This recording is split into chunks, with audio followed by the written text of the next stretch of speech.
Family first. Family is everything. Life is too short. Like my height. I'm only 5'4".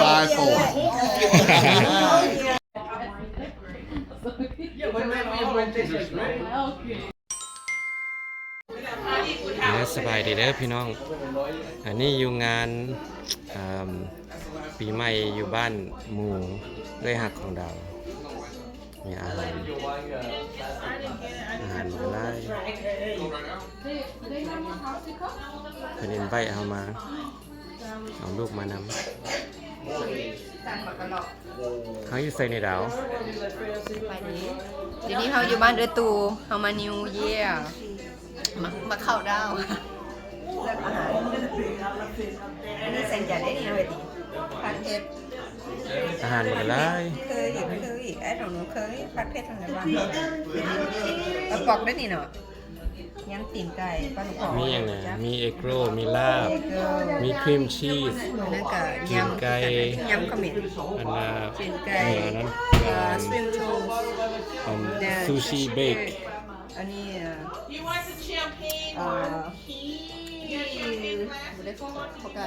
ซีฟู้ดนั่นแหละมาเดินมาที่นี่ก่อนตูแผ่อาหารปลากระไหลแล้วมาเป็นอาหารปลากระไหลเนาะเนี่ยเป็นคนปลูกเด่นเจ้าของงานนะเจ้าของบ้าน เจ้าภาพเด้อนี่เด้อ เจ้าภาพ สบายดีเด้อเจ้าภาพ เจ้าภาพมาแนะนำในประเทศอย่างนี้ ไอตู่ โอ้ย อันนี้เป็นแสงจันทร์ ไม่อย่างละเคย ขัวซีฟู้ด ซีฟู้ดอันนี้ยำ ยำโอ้ยตัวอย่างเว่าย ตี ำซื้อเอาออเดอร์ มีอย่างอีกอันนี้โอลา ลาบกับออเดอร์เอา น้ำเกลือ โบห่านเรือนไทยอยู่ท่านบอกกันอันนั้นขัวซีฟู้ดไอจอยเฮ เจ้าเห็ดโอ้ ซูชิเบกปลาปอกเจ้าสปินโทษปลาน้อย หน่อยจืดปีไก่ ออเดอร์ ลาว ฮั่นจีนติฮั่นลาวฮั่นจีนอันนั้นก็ออเดอร์สปริงโรล สปริงโรลนั่นก็ยำขมิ้นประเทศ ปลาน้อย ปลาเห็ดโอ้ว้าวเอ็นขอบคุณ ข้าวปุ้นอันตีดาว ขอบคุณอยู่พี่ เมทำเล่นๆกับเมทำเจเจ โอ้ย ตัวยังนี่ เปิดไฟใส่แล้วนี่ เปิดแล้ว ไม่จ่องอะไรนะจ่องนี่ใส่กระตู จอมไม่ทันเอามือ Are you done with your soda? ระวังเด้อนี่เด้อเขาปุ้นนี่เด้อเขาปุ้นอย่างนี้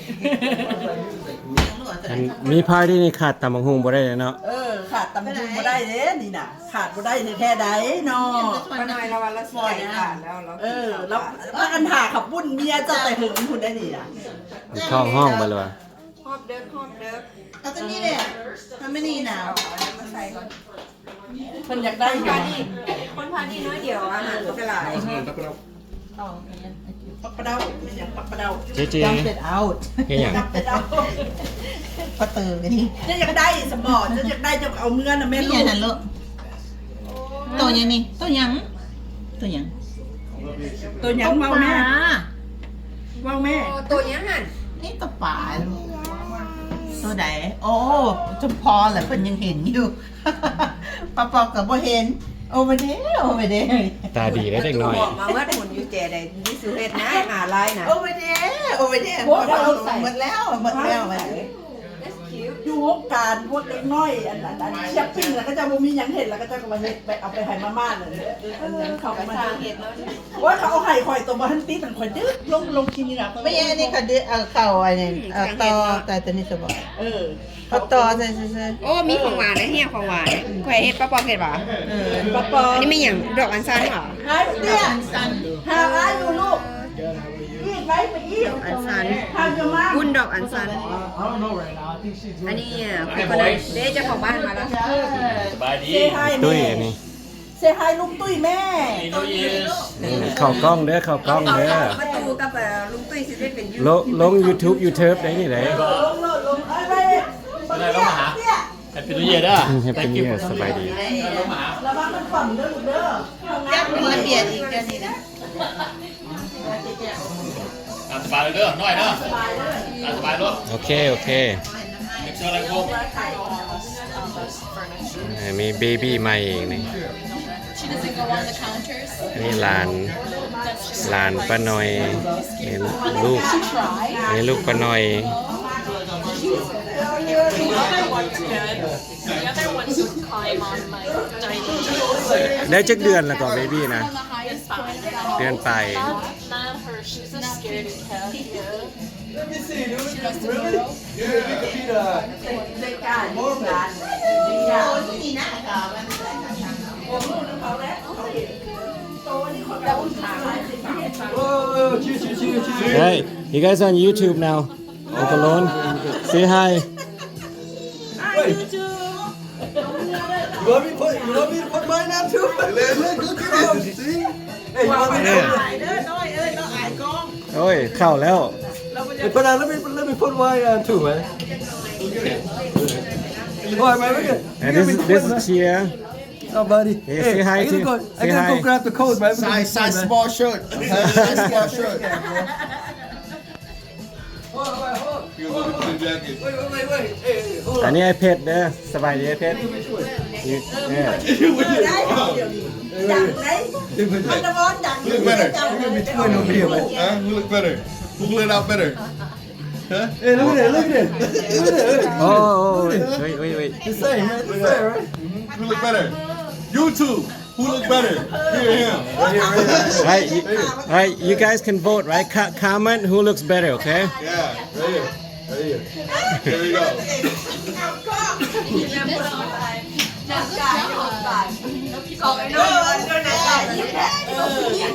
เมื่อบ้างมวนบ่อย่างนี้เลย โอ้ยมวน มวนบ่อยากมาพุ่นเลย บ่อยากกลับไปหน้าอยาก ไปพอตะวันขึ้นฮอดลูกกับเมียซื่อๆกันเลยกลับ มีสลายมีแต่ครอบครัวมาถ่ายให้พี่น้องเบิ่งเนาะอันนี้ลูกหลานเพิ่น ผมอยู่อันหูโอ้แต่เกี้ยวแม่นสมบอกผมอยู่ผมเดียว Hi, Kiki. Hi, Landon. How are you, buddy? อาหารหลายคนๆเด้อนี่ It's okay. Happy New Year เด้อ Happy New Year หากินตามสบายเค อันนี้ให้กันแต่สบายเลยอันนี้นะไม่สนน้ำ ไป แข็ง ร เล ถ ย ไปรถตามสบายรถ บ้านเพิ่นนี่มีติ๊บเข้าครบสุดเลยเนาะ ไปลาวมาได้ด้วยกันในตรงนี้ ครบสุดเลยไอ้ตูมซื้อมาตอนไปเล่าเมื่อกี้นี่หวะ บ่หมูเอามาต้อน ดูก่อนดูเบิ้ง ไปซื้อแค่นี้เนี่ย ดูเบิ้งก่อน เอาไปซื้อแค่นี้ถูกเบิ้งถูกมาก่อน ดูแม่ ถูกก่อนเลยเนี่ยถูกมาก่อน Oh, you got คนนี้ it, ไป buddy. เอาลูกเอาจับเอา เอาไปซื้อนิ้วห้อง Wow. เจ้าก็ต้องถ่ายแอมะซอนมาอีกเด้อแม่เจ้าสิบ่ได้ไปตลาดในนี้มาเลย ขอบใจประตู เจ้าก็ต้องถ่ายแอมะซอนเด้อใช่ไหมแม่เจ้าไปตลาดขอบใจลูกขอบใจ You're welcome, buddy.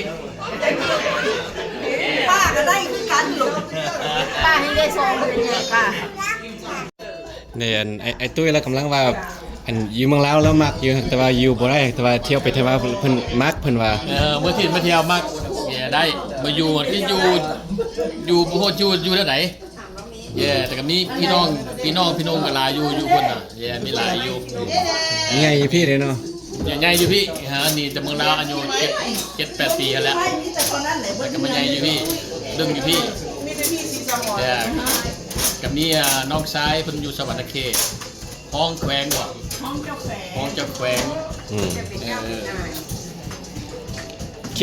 คิดว่าอันไปบ่ถึกหม่องได้ขึ้นไปถึกหม่องนั่นแล้วมันบ่ฮ้อนบ่หยังนะเอารถอีหยังติดใจแล้วนะ อาจจะมาได้ไปถึงแม่แต่แม่ความเจ้าไปนำกันที่สุดน่ะนะ ปีหน้าพุ่นแหละปีหน้าเป็นไอ้คำนี้โอกาสที่ไปเรียนน้ำไปเรียนน้ำเจ้าไปเที่ยวน้ำเจ้าเที่ยวกับน้องชาย แย่ๆฮู้หม่องพาไปเด้อแล้วมันก็2003นั้นก็ตลอดแล้วมันเปลี่ยนแปลงไปหลายแล้ว มันหลายแมนมันเปลี่ยนแปลงหลายแล้วหลาย บ้านน้อยมีแต่ปีมีกองบ่ บ่อยากอยู่ก็เที่ยวไปเล่นกับม่วนI think you have to ไปแก้เบิ่งว่าเป็น คิดว่าสิมักขึ้นไปถึกหม่องถึกจังหวะไปอย่างนั้นนะ อาจจะเป็นไปได้อาจจะแม่นพระเจ้า ตำบักหุ่งเด้อเดี๋ยวสิแล้วจึงมานี่คนไทยกันเลยลืมมาสั่งตำบักหุ่ง สุด2อันนี้ เมนอันตัวนั้นมันประเดกมันบดมันตึกกระตักประเดกเอาประเดกตัวนี้ใส่ แดกภาษาอังกฤษว่าอะไร fish sauce fish แดก I don't know จะห้องอย่างอันนี้ก็ fish sauce อันนี้ก็ fish sauce fermented fish ประเดก yes หูนี่ปัญหาอันนี้คุณตู้คักเลยมันนึกสิทายเอาเบิ่งเส้นบักหุ่งแล้วแบบมันเป็นคือเขาจะขูดแล้วมันก็ขูดแล้วมันแยกออกจากกัน เฮ้ยดาวรุ่นกูอยู่ปะเดี๋ยวแกยาว เด้อตำบักหุ่งเด้อแต่ว่ามันยิ้มจะสี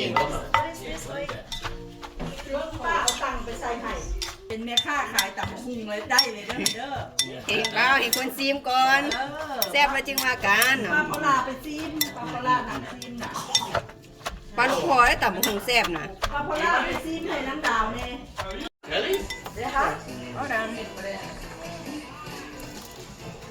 กิน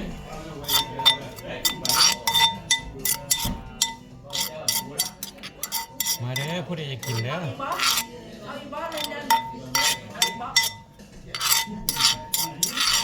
แล้ว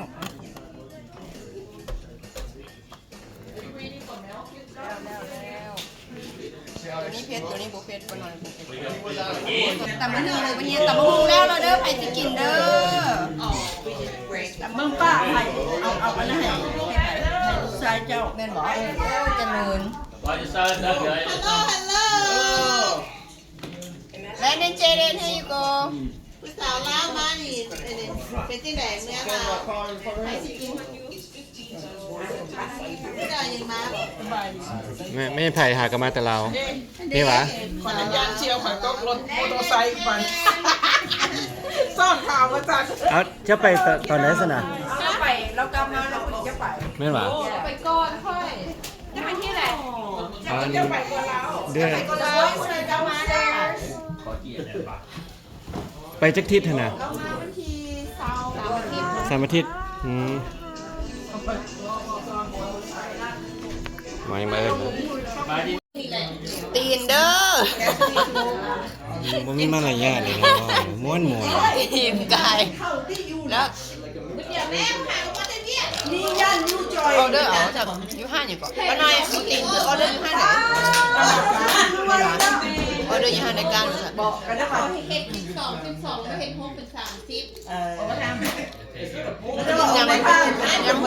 ยังเบียดมาป้าน้อยมีวันจับ เพชรยังจง รับทางรับบ อที่แรกค่ะ พากันเล่นเกม Gia, what kind of game are we going to play here? No idea. Okay, what kind of We're playing game? the punch cup game right here. Each of the kids, you roll a double, you get a punch, a prize. Oh, okay. You kind of like that? I feel like we're missing some kids still. Mason doesn't want to play. So, in those cups, there are different prizes. Roll a double, you get to go up there, punch a cup, take the prize out, sit back down, and then before you go punch your cup, make sure you pass the dice over to the next player. Let's go this way. So we're gonna keep going until all the cups are punched, okay? Ready? Go! Can you hold it? Put it there. Let go. Okay. And then Take your turn. You want to jump it? No, do it. guys make that.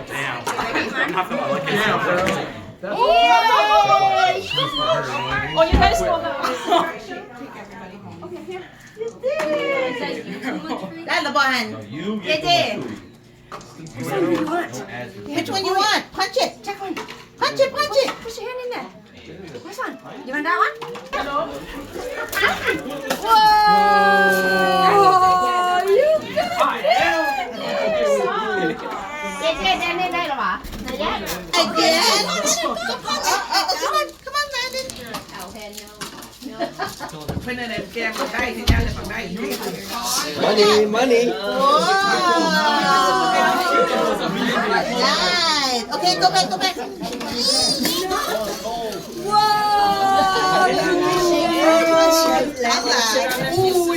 You can do color in there.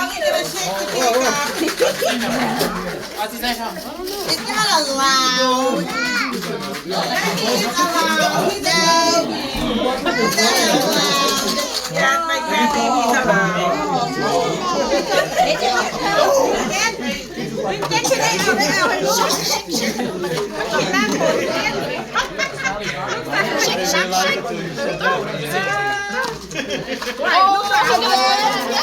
Chê 3 รอบไปเด้ Why you my son go up in the morning now? What you got? That one was a lot. Take that one. Kids got it over here, guys. Okay, get that one. What you got?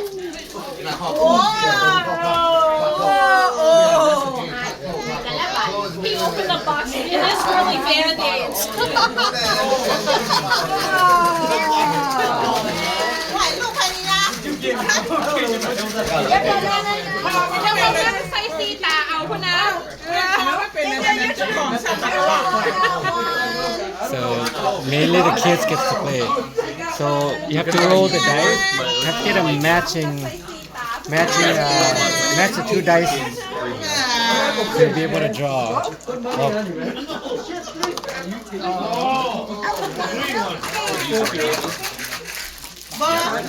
Cái đi mồi đi cái nói làm mặn cái nói nè.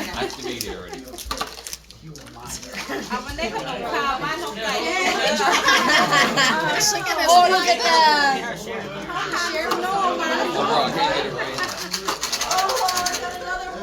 Yeah, good job. Yeah, not yet. Oh, again.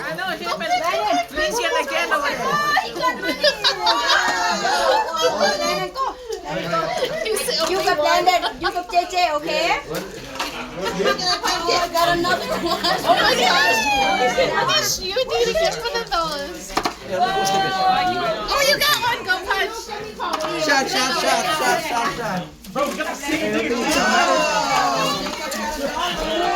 ดูเกม Cameron teach Landon how to we gotta get $10. แซงจันเกมมาอย่างนี้ อธิบายน้อยแน่ Mất cái lọc. Get Magalong. Mất cái lọc. Oh yeah, it doesn't matter. This for adult too. Go ahead, Landon. Go ahead. มักกะลอกนะได้สั้นมักกะลอก Ta mất cái lọc. Cover 2 cups. จะได้เลขยังไงจะได้ของจะได้ง่ายได้2จอก คันจะได้หลายก็ได้ง่ายหลาย โอ้ง่าย So you gotta move the cups to get to the prize. Yes, you have to try to cup จะต้องเอา Your turn. จะต้องแทงเขาจะต้องเอาสีเขาออก Automatic 6, bro. จะได้ง่าย one Close enough. Okay, pass very it down. turn You have to shake harder. You need number 6. แต่สีใดสุดท้ายได้รางวัล Y'all candy up on me. I'm not even doing it. Four. Take a current You card. take one. I usually do. Yes, you save one card. Happy New Year! You act like you just got here, so You're purple. This is family. Can I use a blue ribbon? You can Move whichever. This is Landon's cup. It's not mine. I'm letting you know he's only. Grandma Noi, where's your grandson's nook? Upstairs in the bed. Upstairs. five. Oh, Landon. No, it's over here. We done. Oh, why you doing that? Harry turn. You guys are evil. What? I already drained that. That's the little one out for. You only shook one dice. Carl, how old? 3. Good night. Where's the other one? Oh, You don't get on there you go. Yo, that's Right? Go back on yours. Oh, he went skateboarding. All right. 3 minutes? 5 minutes is long. 3 minutes. Okay, we'll do 3 minutes. Okay, remember the rules, guys. If they only have one in front of them, you guys So can't take it. he only has 1, so you guys cannot. She only has 1, so but if they roll a double, they'll end up with, if they end up with 2, then you can. Right? You guys all know? Yeah, so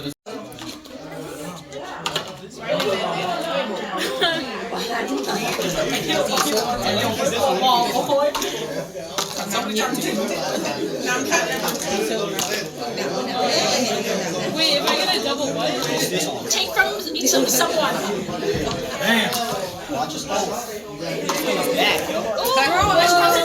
oh my goodness. Do you want, let me pick for him. Let's take this popular one. Where'd Riley go? You're done? เฮ้ยลูกเต้าเราหลานกันเนาะนี่ But we have somebody like this. Older brother. Yeah, check. Okay. I'm still the same me. But at least Gentlemen's Club อันนี้ somebody give me a check. Somebody. That's somebody. Yeah. Because that's family. That's what family does. I will make fun of him for the rest of my life because that's my job. What the hell, man? That's it, right? No. That's just common. You know what I'm saying? Yeah. But see, he's a good I do for making fun. Yeah. You know? He said that his job, and the I'm job that on you. John. No, his job to take care of me, man. My national life, but hey, that's all we have. เป็นเซี่ยวกัน We have to keep Feel it right kind of- check. You're the older brother, that's your job. Okay? I do the best I can. Yeah, 'cause I mean, hey, I'm gonna freaking do the shit I do, but you gotta keep me in check. No, I keep these guys in check. You guy, yeah. I keep these guys in check all the time, every weekend. You know? I keep these guys in check every weekend. Yeah. Oh, they're talking about you know. He doesn't care. He's just eating. Why is? Hey, introduce yourself. My name is Pana. I'm in the family. I'm in the in-law. Why is? อันนี้เป็นคนเขมรเนาะ so he's actually Cambodian Cambodian. Hey, Cambodia right here, man. Oh, Cambodia. Oh, somebody. and he's Cambodian. Oh, somebody. Spidey. อ้าว Spidey, right. โอล่า Sắc sầm ai bông bồn. Ngày ní chia New Year Khmer đúng không? New Year King Sò. Yeah, this Okay. one. Khiom Must be sầm. drunk on the stick command here. Hi. Now translate. Okay. So basically this is a New Year. So this is a nice New Year. Apparently I am drunk. And you don't know what I'm saying, so I'm gonna pass out to my buddy who is not drunk. Half drunk. Yeah. That be my own brother. No, you're the buddy. I'm the buddy. You checking line. Any single loud girl that's single? Hey, what's your man there? Find what the key line for him, man. Hey, but Tui too, man. Tui and key line, man. Make sure you find it for him, okay? He asked for it. Tui right there, right? Yeah, guys just having fun here. And fun free New Year. Yeah. What it is. Enjoy the day. Hey, Happy New Year! That's the other month. That's the other years. Priming for the new year, right? Calm down. 2025 to be gone. You see that? เดี๋ยวพี่น้องเด้อเหมือนว่าหยอกว่ามวนกันเนาะ ก็หัวมวนกัน Oh, Lao? ลาว You Lao? ไว้ลาว not Cambodia Whoa! I love Cambodia Hey, you look dumb like Cambodia, man. Do I got anything there? Yes, I do. Hey, Khun Jae, what you got? Thank you for having us. More like El Fat J. El Fat J. LL Fat J. What you gonna say? Thank you for having us, Colson. Thank you. I appreciate it. Thank you. ไอ้ตุ้ยเป็นเจ้าภาพ You know what? Not smart Cambodian, man. Not smart Cambodian. You can't talk. Shit, man. We got one Mexican right now. Mexican Hmong, right? Hamon. No. You want to be Mexican? No habla Mex No habla Habla español. No Cambodian. No habla Cambodian.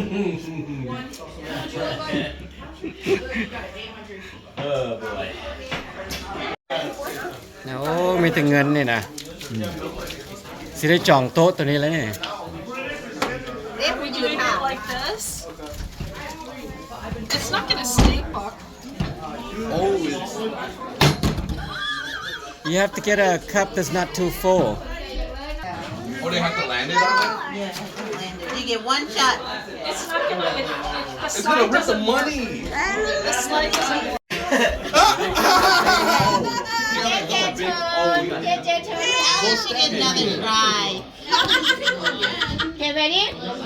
Yeah, Callie, you get my joint.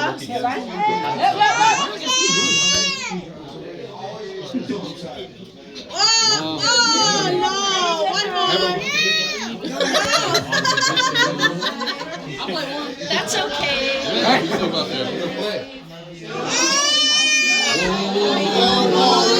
Why you have to go so fast, Callie?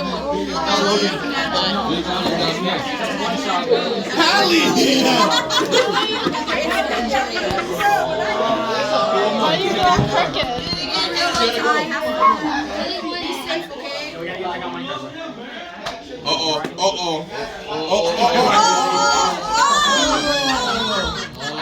$5. It's not halfway. Yeah. God, you guys, that's really hard game.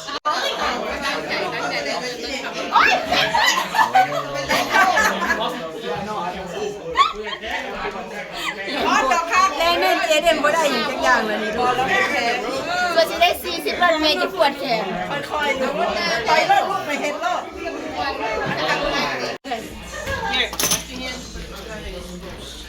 Yeah, go ahead and pour. Sparkly water for because we have a lot of kids here This is the kids here. and I do the kids stuff. I think That's the we. grown-up stuff. That was the camping zone. How many kids do we have?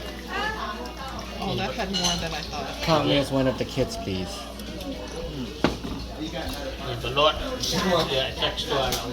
Guys, you have New Year เหลืออีก Hey, that's a dope. Give me a dope. 3 นาที We need more kids. Hey, kids, come and grab me a drink, please. 2 minutes! Come grab me a drink. Grab me a drink. ค่อยจะเป็นคลิปเด้อไปเอา ดาว จะดี ดาว Sparkly water Come on. Just grab it. Grab it. Grab it. ใครกระจับอ๋อน้ำอันนี้น้ำ Sparkly water grape juice All kids drink right there. Grab it. Grab it. Come on. อาหารยังเหลือหลายเติมเจ้าภาพ Happy New Year. Happy New Year Grab it. Grab one, guy. Grab one. Yeah, that's This side's adults, this side's kids. Grab one now. Go grab one. what size is ค่อย that? ก็เป็นเด็กน้อยเด้อเพราะว่าคนบ่กิน Kids, เนาะ right here. Grab it. คือการเนาะเขาเป็นเด็กน้อย You can have a cup. โอเคตาแมวเอาคักเมียลา อันนี้ลูกหลานเวิร์ดส่วนหลายเลยนะ พี่น้องกันเองเวิร์ดแต่นี้นะ Charles on the right. Those on the left. Come on. ดาวนี่เป็นน้องฮักของเพิ่นก็เลยเซิร์นมา ดาวได้แล้วบอกได้แล้วโอเค Charles on the right. กินน้ำหวาน ซีสมอน Go on, go on. ถ้าเป็นกินน้ำหวานในไทยเขาเลย อืม Hey, กินน้ำตาล กินน้ำตาลเขาจังสวีทเขาจังหวานสีดำเลยว่าอยากจะมาได้ก่อนเอาตอนนั้นแล้วตอนนั้นแล้ว So how many years? 20. 24 years. Hey, come on down. โอเคสิฮอตแล้วเฮ้ Chad, come here. Hey. It's already 12. No, it's not. It's already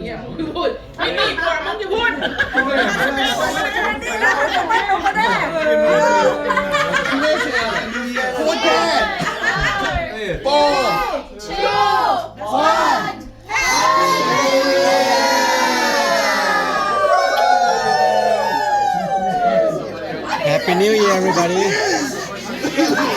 โชคดีปีใหม่เด้อโชคดีปีใหม่คนอยู่เมืองลาวคนอยู่อเมริกาเนาะ FC ทุกๆคนพี่น้องป้องไปทุกคนเด้อ Happy New Year Happy New Year Happy New Year Cologne Hey! Don't spill. No spilling. No spilling.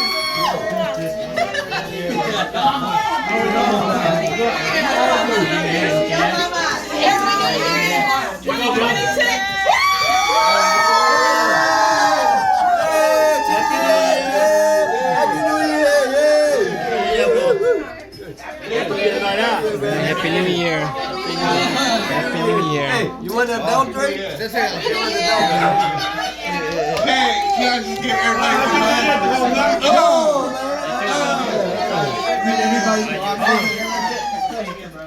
Okay, back to gambling. Oh man, did we rush like that?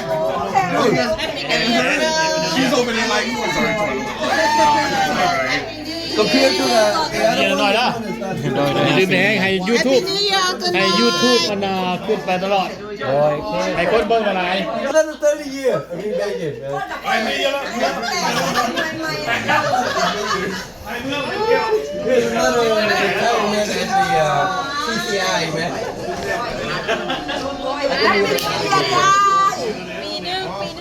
Happy New Year bro New Year's.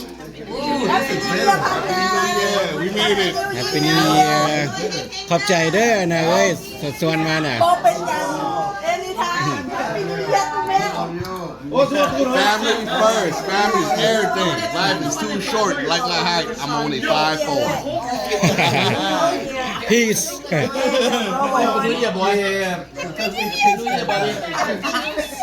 Happy New Year Happy New Year, Daddy. Happy New Year ไว้ Yeah, this ain't no scam.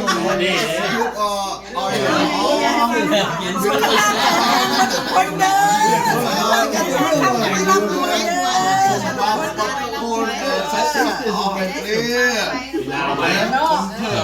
โอเคเนาะ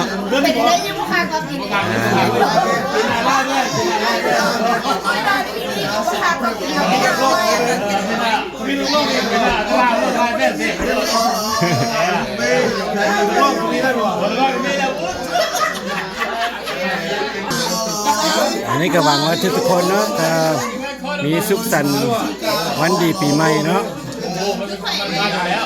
แต่ขอขอบใจเด้อที่เบิ่งติดตามคลิปจนถึงท้ายคลิปนี้เนาะหวังว่าจะติดตามกันในคลิปหน้าเนาะขอขอบใจเด้อที่ว่าจะปิดคลิปกันเท่านี้แหละโอเค Happy New Year everybody โชคดีปีใหม่เด้อโอเคบ๊ายบายเซี่ยวกันแล้วทีนี้ I didn't touch him, so I went like this.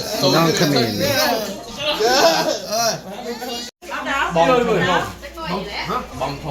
Oh no, not my boss. What is that? Bong Tom, Knop Tom. บอลส้ม Salon clear. ว่ากำลังเคลียร์ Salon clear. Love each other. กำลังเคลียร์ลองทัน Crack Joe. What did he say? No, he said koi. กำลังเคลียร์ What again? What the hell? I can't talk to you guys. Only him. And I'm the youngest one here. Only him. กำลัง try right love each other กำลัง clear สลัน Tarancho. So like สลัน Salan is like love each other. โอเค Okay. สลัน clear Salan Nia. สลัน clear Salan. Salan Salan. Korea. What should I say? What should I say? No, love each other. ห่อได้เอามากินเลยหมดแล้วยังห่อยเฮา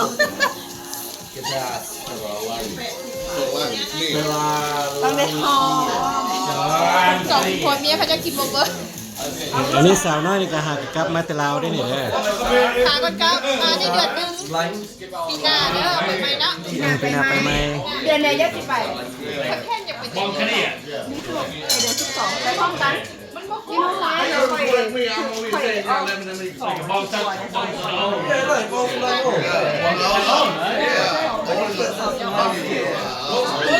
อาหารนี่แหละบ่หลาย จะพาใจดีเบิ่งนี่น่ะเอาห่อให้พ่อนี่น่ะเอาใส่ให้พ่อจะพาใจดีหลานๆค่อยจะเป็นเรียบร้อย ไม่อยากนอนแฮงเลยโอเคปิดคลิปกันแอลแล้วลูกแอลแล้ว